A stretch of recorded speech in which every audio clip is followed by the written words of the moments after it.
Albert Einstein once said, everybody's a genius. But if you judge a fish by its ability to climb a tree, it will live its whole life believing that it is stupid.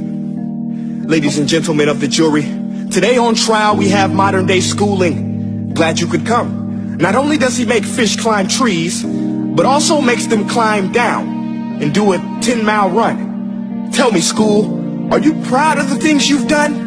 Turning millions of people into robots, do you find that fun? Do you realize how many kids relate to that fish swimming upstream in class, never finding their gifts, thinking they are stupid, believing they are useless? Well, the time has come, no more excuses. I call school to the stand and accuse him of killing creativity, individuality, and being intellectually abusive. He's an ancient institution that has outlived his usage. So, Your Honor, this concludes my opening statement, and if I may present the evidence of my case, I will prove it. Proceed. Exhibit A. Here's a modern day phone. Recognize it? Here's a phone from 150 years ago. Big difference, right? Stay with me. Here's a car from today, and here's a car from 150 years ago. Big difference, right? Well, get this. Here's a classroom of today, and here's a class we used 150 years ago. Now ain't that a shame? In literally more than a century, nothing has changed. Yet you claim to prepare students for the future? But with evidence like that, I must ask, do you prepare students for the future or the past? I did a background check on you and let the record show that you were made to train people to work in factories, which explains why you put students in straight rows, nice and neat, tell them sit still, raise your hand if you want to speak, give them a short break to eat, and for 8 hours a day tell them what to think. Oh, and make them compete to get an A letter which determines product quality, hence grade A of meat. I get it. Back then, times were different. We all have a past. I myself am no Gandhi. But today, we don't need to make robot zombies. The world has progressed. And now we need people who think creatively, innovatively, critically, independently, with the ability to connect. See, every scientist will tell you that no two brains are the same. And every parent with 2 or more children will confirm that claim.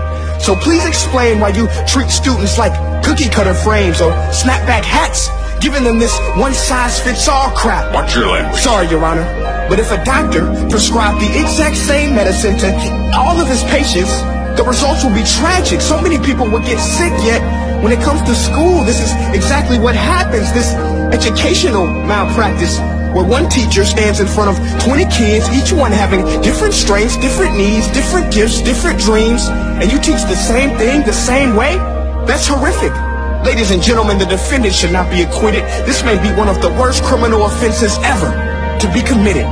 And let's mention the way you treat your employees. Objection. Overruled. I want to hear this. It's a shame. I mean, teachers have the most important job on the planet, yet they're underpaid? No wonder so many students are short-changed. Let's be honest. Teachers should earn just as much as doctors, because a doctor can do heart surgery and save the life of a kid. But a great teacher can reach the heart of that kid and allow him to truly live. See, teachers are heroes that often get blamed, but they're not the problem. They work in a system without many options or rights. Curriculums are created by policymakers, most of which have never taught a day in their life. Just obsessed with standardized tests. They think bubbling in a multiple choice question will determine success.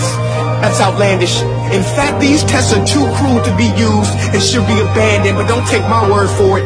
Take Frederick J. Kelly, the man who invented standardized testing, who said, and I quote, "These tests are too cruel to be used and should be abandoned." Ladies and gentlemen of the jury, if we continue down this road, the results will be lethal. I don't have much faith in school, but I do have faith in people. And if we can customize healthcare, cars, and Facebook pages, then it is our duty to do the same for education, to upgrade it, change it, do away with school spirit, because that's useless. Unless we're working to bring the spirit out of each and every student, that should be our task. No more Common Core. Instead, let's reach the core of every heart in every class. Sure, math is important, but no more than art or dance. Let's give every gift an equal chance. I know this sounds like a dream, but countries like Finland are doing impressive things. They have shorter school days, teachers make a decent wage, homework is non-existent, and they focus on collaboration instead of competition. But here's the kicker, boys and girls. Their educational system outperforms every other country in the world. Other places like Singapore are succeeding rapidly. Schools like Montessori, programs like Khan Academy, there is no single solution.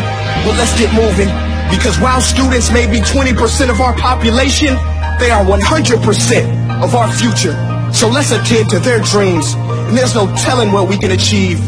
This is a world in which I believe, a world where fish are no longer forced to climb trees. I rest my case.